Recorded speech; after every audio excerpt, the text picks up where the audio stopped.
Tere tulemast kuulama podcasti Müüdid ja muinasjutud. Mina olen Helina Välb ning viin teid igal reedel erinevatesse maailma paikadesse, et tuua teieni sealseid muinasjutte, legende ja müüte. Head kuulamist!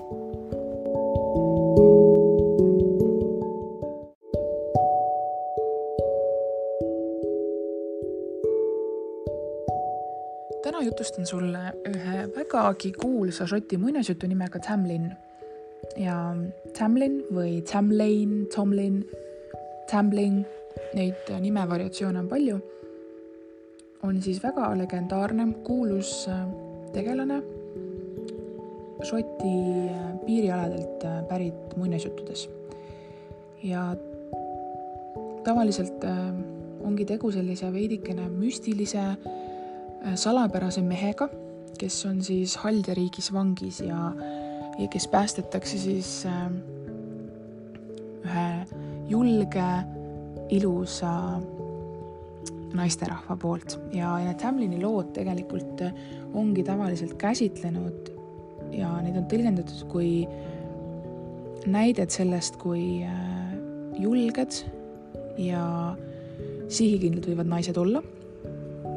Mõned muinasjutud on kirja pandud sajandeid tagasi, need Tamlini variatsioonid, siis mõned tegelikult üsna hiljaaegu, aga arvatakse, et üks selline esimesi variante pandi kirja juba 16. sajandi keskpaigas, nimelt 1549. aastal ja ilmus sellises kogumikus nagu The Complaint of Scotland ja nimi oligi The Tale of the Young Tamlin, mis põhimõtteliselt eesti keeles siis tähendakski, et noore Tamlini lugu.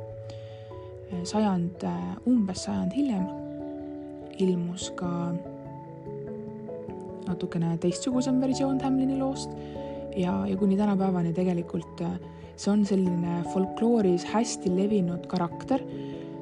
On kirjutatud, näiteks 91. aastal pandi kirja romaan nimega Tamlin, mis on küll USA kirjaniku Pamela Deani poolt kirja pandud, aga näiteks 1970. aastal, mis on varsti juba natuke rohkem kui 50 aastat tagasi on ju, ilmus Suurbritannias ka selline folk õudusfilm, siis folk horror ja seda nimi oli samuti Tamlin, aga on ka mitmesuguseid muid nimeversioone nagu The Devil's Widow või The Devil's Woman ehk siis kas saatana naine või siis saatana lesk ja omal ajal oli ta ikkagi täiesti teistmoodi film.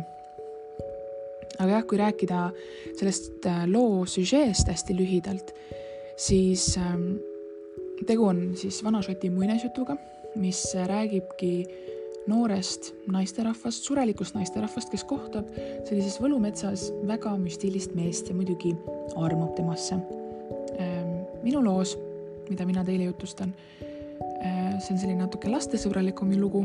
Sealt jääb vahelt ära see osa, kuidas naine jääb Tamlini last ootama ja sellepärast läheb siis ta uuesti sinna metsa ootama, aga põhimõtteliselt neiu läheb metsa tagasi peale armumist ja otsib siis, tahab oma armastatuga kokku saada, aga tuleb välja, et armastatu on vangis ja siis jagab ta seal nõuandeid, kuidas neiu võiks ta päästa ja ühesõnaga sealt tulebki see, kui see motiiv või see motiiv, et naised on tegelikult ka väga mitmetes muinasjutudes tihtipeale kujutatud just selliste väga tugevate, sihikindlate ja julgetena, et nagu sellised väga-väga positiivsed omadused on ju, mis kindlasti on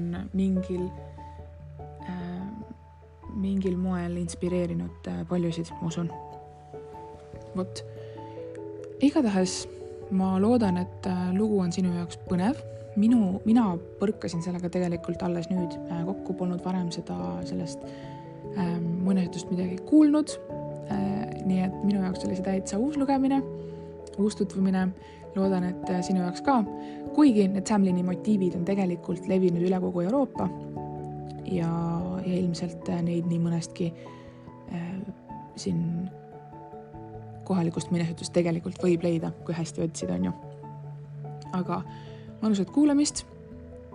Kohtume, ma ei oska lubada millal. Viimasest loost on jäänud väga pikk paus, aga kindlasti tulen õige pea sinu juurde jälle mõne toreda, põneva lookesega.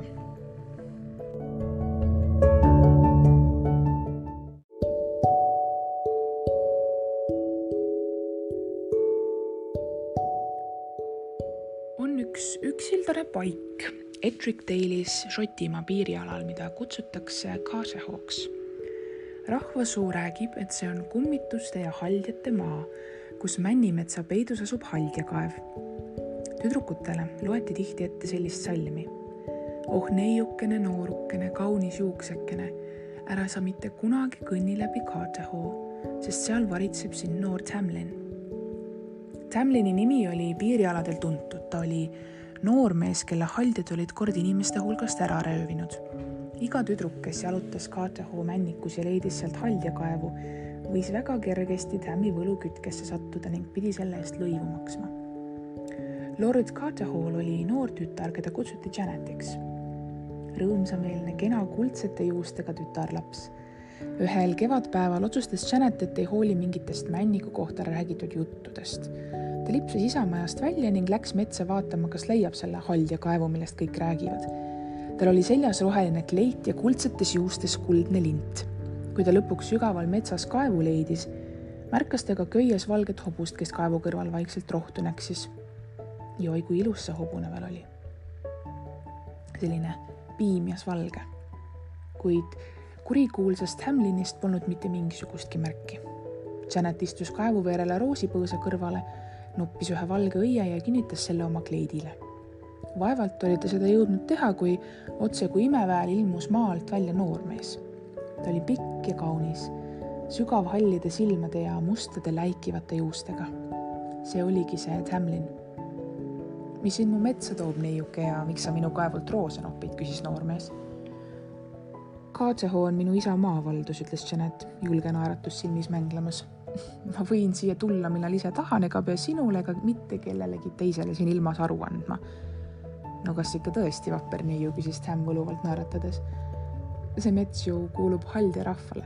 Mina olen siin selleks, et seda nendele hoida. Kas sina oled ka üks nende hulgast, susistas Janet, kelle julgus oli maha jätnud. Äkitselt tundus talle, et noormehes, kes hääbuvas õhtuvalguses tema kõrval seisis, on midagi pisut kummalist. Tam naeratas ja ütles, et olen küll. Aga ma pole mitte alati nende hulka kuulunud. Tule minuga, Janet, ja ma näitan sulle selle metsa kõiki lilli. Ja nii nad avastasid sumedas valguses Carterhaw metsa, kus Janet kunagi varem polnud käinud. Õige pea arvas Janet, et peab hakkama koju minema. Mind hakatakse ju otsima, olen niivõrd kaua ära olnud. No mitte nii väga kaua, naeris Tam, mitte nii väga kaua. Ja tõepoolest, kui Janet nõjutud metsast koju tagasi jõudis, polnud keegi tema puudumist isegi märganud mitte. No, kui ma nüüd täiesti aus olen, siis eks see Janet armus muidugi sellesse salapärasesse Tamlini ju ära. Mõtles ise veel, et no kes ta on selline, miks ta teda varem kunagi näinud ei olnud, kas polegi tegu mitte tavalise surelikuga. Ja terve suve ei mõelnud tüdruk mitte millestki muust kui sellest noormehest. Lõpuks võttiski ta oma julguse kokku ja läks tagasi metsa oma armsamat vaatama. Sügis oli aga kätte jõudnud, kui ta jälle läbi männiku kaevu juurde läks. Seegi kord oli see sama piimiasvalge hobune seotud kaevu juurde, kuid Tammist polnud mitte mingisugust märki. Aga roosipõõsal olid veel mõned õied ja Janet noppiski ühe. Ja jälle, nagu eelminegi kord, ilmus Tam otse kui maa alt, nagu oleks tüdrukut ammu oodanud. Ütle, Tamlin, sõnas Janet mehe sügavhallidesse silmadesse vaadates. Ma pean teadma, ütle mulle palun, kes sa oled. Kas oled ristiinimene või hoopis haldirahva hulgast? Tam silmitses tüdrukut pikalt. Lõpuks vangutas ta pead ja lausus. Hea küll, ma räägin sulle oma kurva loo. Minu vanaisa oli Roxbury Gruff. Ühel külmal päeval ratsutasime jahilt koju ja rohelisel künkal kukkusin mina oma hobuselt. Haldjate kuninganna püüdis mu sealsamas kinni ja sellest ajast saadik olema pidanud koos temaga elama. No omal moel on ta muidugi päris meeldiv emand, aga no ma olen kahjuks tema ori ja pean alluma kõikidele tema käskudele. No see pole muidugi kõige tähtsam. Iga 7 aasta tagant aga ohverdab ta põrgule inimese ja ma olen üsna kindel, et nüüd järgmine kord on järg minu käes. Kui sa mind armastad, Janet, siis saad sa mu päästa, jätkas Tam ja ta hääles kõlas palve. Täna on Halloween ja homme kõigi pühakute päev. See ongi ainus öö aastas, mil sa mu päästa saad. Kuula palun hoolega, mida ma sulle nüüd räägin. Täpselt südaööl. Ei minutitki varem ega hiljem sõidab haldirahvas rongkäigus läbi selle sama metsa.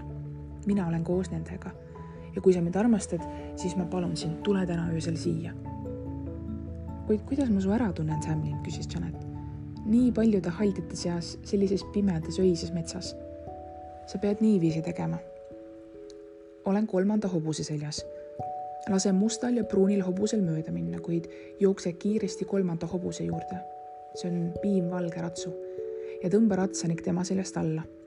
Sest mina olengi seesama ratsanik. Kinnas on mul paremas käes, vasak käsi on paljas. Kübar on ka taha lükatud ja juuksed katmata.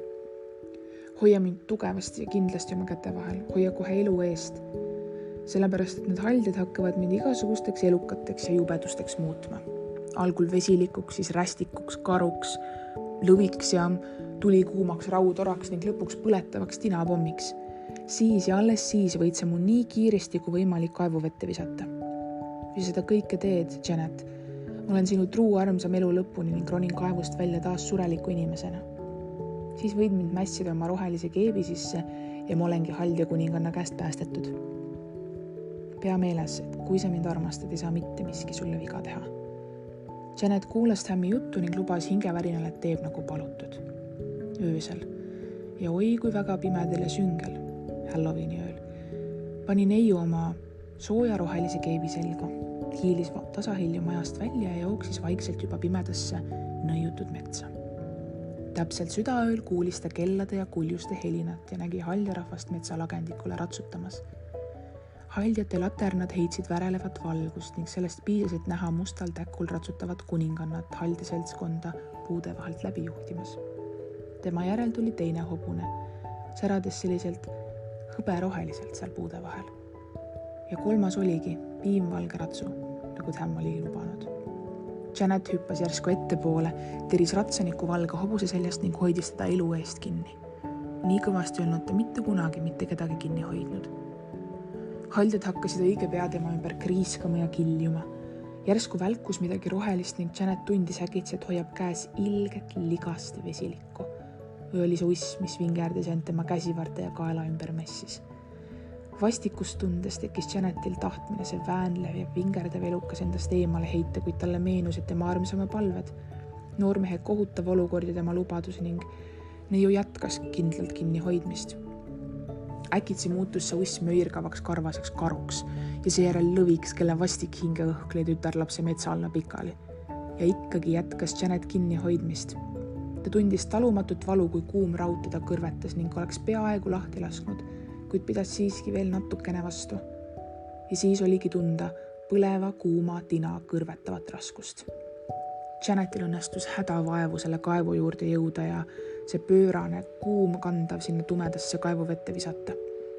Käis hirmus plärtsatus, kostus meeletu aurusüsin ja Tamlin roniski veest välja, märjalt, värisedes, kuid isegi ilusamana, kui ta varem oli olnud. Selle peale kukkus muidugi haldja kuninganna nii kõvasti sajatama, et olgu sa neetud, Janet, sina varastasid minu kaunima rüütli, minu peigmehe. Kuninganna kriiskas, mis jakses ja oli tõepoolest üdini vihane. Aga õnnelik paar oli kuninganna võluvõimu alt juba väljas. Janeti armastus oli tugevam kui kuninganna võlujõud ja kuninganna teadis, et oli lüüa saanud. Janet ja Tam põgenesid kiiresti ja ohutult lossi, kus neid aga muidugi suure rõõmuga vastu võeti. Need elasid elu otsani väga õnnelikult koos ja kui aeg oli küps, sai nende armsast pojast Kateho uus isand.